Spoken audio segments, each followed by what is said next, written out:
പകൽ സമയങ്ങളിൽ തിരുവനന്തപുരത്തെ ടെക്നോ പാർക്കിലെ ആഡംബര ഓഫീസിൽ കോർപ്പറേറ്റ് മീറ്റിംഗുകളിലും പ്രൊജക്ട് മാനേജ്മെന്റിലും തിരക്കിലായിരുന്ന യുവാവ് രാത്രിയിൽ തന്റെ ഫ്ളാറ്റിനുള്ളിൽ ഒരുക്കിയിരുന്നത് കഞ്ചാവ് കൃഷിയുടെ വിപുലമായ ശൃംഖല.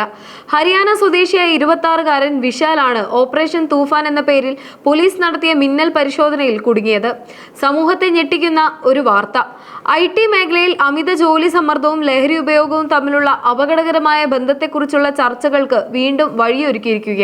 തിരുവനന്തപുരം ശ്രീകാര്യത്തെ ഒരു ആഡംബര ഫ്ളാറ്റ് കേന്ദ്രീകരിച്ച് നടന്ന അത്യാധുനികമായ കഞ്ചാവ് കൃഷിയുടെ വിവരങ്ങൾ പോലീസിനെ പോലും ഞെട്ടിക്കുന്നതായിരുന്നു. ഓപ്പറേഷൻ തൂഫാൻ എന്ന പേരിൽ ശ്രീകാര്യം പോലീസ് നടത്തിയ മിന്നൽ പരിശോധനയിലാണ് പകൽ സമയം IT കമ്പനിയിൽ തിരക്കുള്ള പ്രൊഫഷണൽ ഉദ്യോഗസ്ഥനായി ജോലി ചെയ്യുന്ന വിശാൽ എന്ന 26-കാരന്റെ രഹസ്യ ജീവിതം പുറത്തായത്. പോലീസുകാർ ഫ്ളാറ്റിലേക്ക് കടന്നു ചെന്നപ്പോൾ കണ്ടത് ആരെയും അമ്പരപ്പിക്കുന്ന ഒരു കാഴ്ചയായിരുന്നു.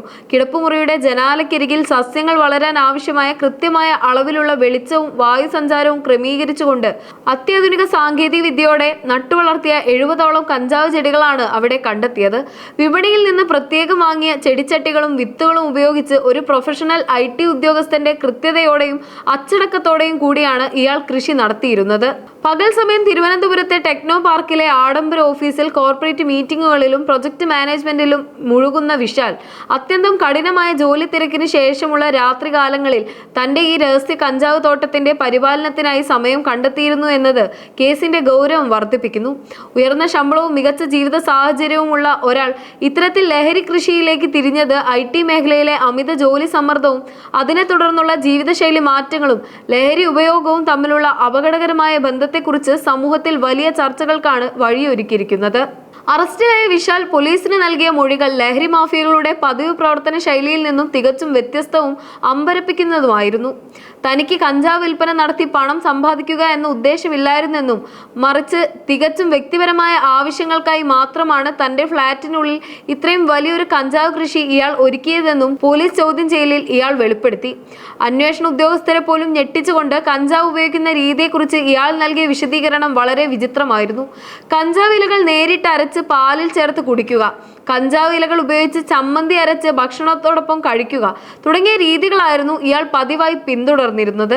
രാസവളങ്ങളോ മാരകമായ കീടനാശിനികളോ ഒന്നും തന്നെ ഉപയോഗിക്കാതെ പൂർണ്ണമായും ജൈവവളങ്ങൾ മാത്രം നൽകിയാണ് താൻ ചെടികൾ വളർത്തിയിരുന്നതെന്ന് പ്രതി അഭിമാനത്തോടെ പോലീസിനോട് വിശദീകരിച്ചത് ഇയാൾ ലഹരിയുടെ പിടിയിൽ എത്രത്തോളം ആസക്തനും അതോടൊപ്പം തന്നെ അതിനെ ഒരു ജീവിതചര്യയായി മാറ്റിമറിച്ച വ്യക്തിയുമാണെന്നതിന്റെ തെളിവായി പോലീസ് കണക്കാക്കുന്നു.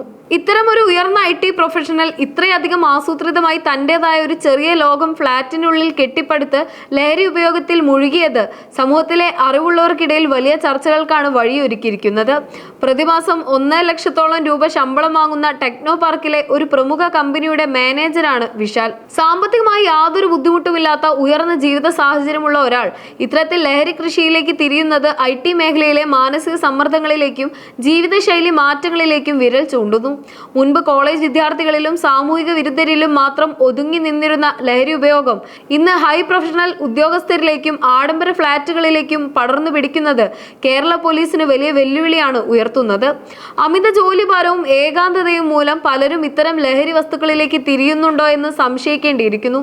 പ്രതിയെ ഉടൻ തന്നെ കോടതിയിൽ ഹാജരാക്കി റിമാൻഡ് ചെയ്തു. ഇയാൾക്ക് എവിടെ നിന്നാണ് വിത്തുകൾ ലഭിച്ചതെന്നും ഇത്രയും നാളായി ഫ്ളാറ്റിൽ കൃഷി നടത്തിയിട്ടും നാട്ടുകാർക്കോ ഫ്ളാറ്റ് അസോസിയേഷൻ ഭാരവാഹികൾക്കോ അറിയാൻ സാധിച്ചില്ല എന്നത് ഗൗരവകരമായ സുരക്ഷാ വീഴ്ചയാണ്.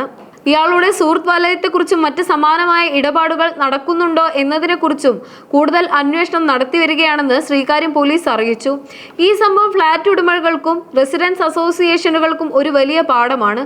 വ്യക്തി സ്വാതന്ത്ര്യം എന്ന പേരിൽ ഫ്ളാറ്റുകളിൽ നടക്കുന്ന ഇത്തരം നിഗൂഢ പ്രവർത്തനങ്ങൾ കൃത്യസമയത്ത് തിരിച്ചറിയാൻ സാധിച്ചില്ലെങ്കിൽ വലിയ സാമൂഹിക വിപത്തുകളിലേക്കാണ് അത് നയിക്കുക.